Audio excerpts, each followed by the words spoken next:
Those Jews over there in Israel, those are fake Jews. Those Jews are nothing but converts. Read the book 13th Tribe by Arthur Koestler. I think that's how you pronounce his name. But those Jews are completely fake. They are imposters and they don't belong over there in the land right now. And with that being said, the real Jews, let's talk about the description of the real Jews. Oftentimes, there are many references in the Bible to the Son of the Most High looking like a black man. We know that the Son of the Most High, the one that everyone in the world refers to as Jesus Christ, but I refer to the Son of the Most High by his Hebrew name, Yahushua. He's described as having woolly hair and feet that looked as if they were burned, like burned brass in a furnace. So, or burned bronze, should I say. That's the original translation. And so, he was descended from the tribe of Judah, Yahushua. And so, if that's what Yahushua looked like, then what do the rest of the Jews look like? Now, if you go to Lamentations, I think chapter 5, verses 10, the Israelites refer to themselves as looking blacker than an oven because of the terrible famine. So there are basically many references in the Bible to the ancient Israelites being black. I mean, Samson was described as having like 7 long locks of hair. And black people are the main ones in this world who like to rock locks.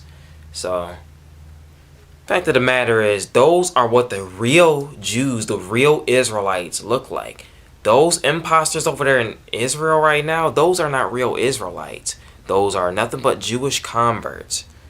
And so, with that being said, where are the real Israelites today? Are they extinct? Do they still exist? Or have they been hidden and their identity confiscated? I would say this is like the biggest case of identity theft on earth. Seeing how black folks here in America, we don't have any real sense of culture. We don't know where we come from. I mean, we like to say we come from Africa and my African heritage, talking about Egypt and the Ashanti tribes and all of those African cultures and tribal traditions that we try to take hold of, like, Africa, pick whatever culture you want to pick. And them Africans, meanwhile, are looking at us like, you're not of us, We're the such and such tribe. Who the heck are you guys? Because of the fact that we're not just random Africans. Yes, Africans are black people, but not all black people are necessarily Africans, as in Hamites. Fact of the matter is, the Israelites of the Bible being black people, they were scattered out of Rome in 70 AD, and they fled down into Africa. They went down towards Western Africa, and they settled in areas like the Kingdom of Judah and Negro Land. But a lot of slaves were taken from the Kingdom of Judah. Don't that sound very familiar? The Kingdom of Judah. And they were dispersed among all nations, which is what the Bible prophesied. And matter of fact, it's even prophesied in the Bible that the Most High will gather his children that were dispersed among all 4 corners. Now, we were the only race of people that were dispersed against our will among all 4 corners of the earth. We were the only people. Native Americans were not shipped all the way to Timbuktu. They were not shipped to Australia or to England or to India or China. Only black folks were shipped all around the earth like that. And so, like I said, the blacks of Negro Land, those were the ones that were obviously different from the rest of the Africans who were probably boring bones through their nose and drinking cow's blood and all that stuff. They saw these different black folks wearing white robes and taking care of sheep and doing all that kind of stuff. And they said, they're different from us. So you know what? This European wants some slaves. We'll go get some slaves out of these people. And those are the people that were shipped among the four corners of the earth, including America, where we are right now. Basically, I'm saying that the blacks over here in America, we are the true Jews of the Bible. We are the true Israelites. And same with those that were scattered to Haiti or Jamaica or even other places down there in Central America. And the reason why the Most High allowed all this to happen to us is because of the fact that we've been very negligent in obeying His word and following His laws and statutes. And because of the fact that He made a covenant with us, and the covenant was basically the fact that He would do certain special blessings for us, provided we obey His word. But if we didn't obey His word, certain things will befall us, and those certain things are really bad things. They include things like fatherlessness or slavery or being raped by slave masters and having all your resources taken from you and having a stranger move up among you and then rising above you. I mean, that happens in black communities all the time. When Arabs show up with their gas stations and next thing you know, they're putting their children through college through all the money that black folks are constantly giving them in the hood.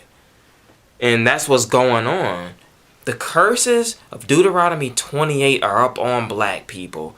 And they are to follow us as a sign until the Most High gets back. And He reestablishes His people as the powerful warriors that we were meant to be during the time of the millennium. But until then, we're going to continue to be cursed. And the sooner we wake up, the better. We need to wake up to our identity as a people. And we need to understand that the way we are right now, if you look at the black community, it is in shambles. It's messed up. You got this homosexual rap going forth. And people selling drugs and baby mama drama and adultery and fornication and all the foolishness and buffoonery going on in the churches and whatnot. Black folks need to get it together, because we're the children of Israel and we're the children of Yah. And right now we're making Him look really bad. And that's why He has us over here being tormented by these people referred to as the white man. That's why He's allowed us to be taken captive by these wicked people because of our wickedness. He's using them as a belt to whip us back into shape. And once we wake up, He will exalt us in true power, and we will be the people that we were called to be. Now, I do want to say this real quick. Being an Israelite is not a religion. You have certain groups that make it seem like being of ancient Israel is some type of religion, and they make it like it's some type of religious practice. When no, you can be into Hinduism and still be an Israelite. And what I mean by that is the fact that if I were to right now, as a genetically descendant of Israel, start worshiping Buddha, that doesn't change my physical genetic makeup. I'm still a descendant of Israel. Israel was a flesh and blood physical dude with physical hair, with fingers and cells on his arm, and with his own face and everything. He probably had his own height, all of that stuff. He was a physical flesh and blood man. And he had physical flesh and blood DNA and physical flesh and blood children who continued to have children, who also continued to have children, which had more children up until the current age we are right now. And so being an Israelite is not a religion. It's a physical DNA. So people need to stop making this whole thing into a religion, those that are waking up to the truth of who we are, because they're making us look bad with all the cussing on the corners and all the stupid stuff that we're seeing in Hebrew Israelitry. So we need to, like I said, we need to wake up to who we are as a people, and we need to get it together. We need to realize those Jews over there in Israel right now, those are not the true Jews. We are the true Jews. And as I said, we need to get it together. With that, I will say shalom.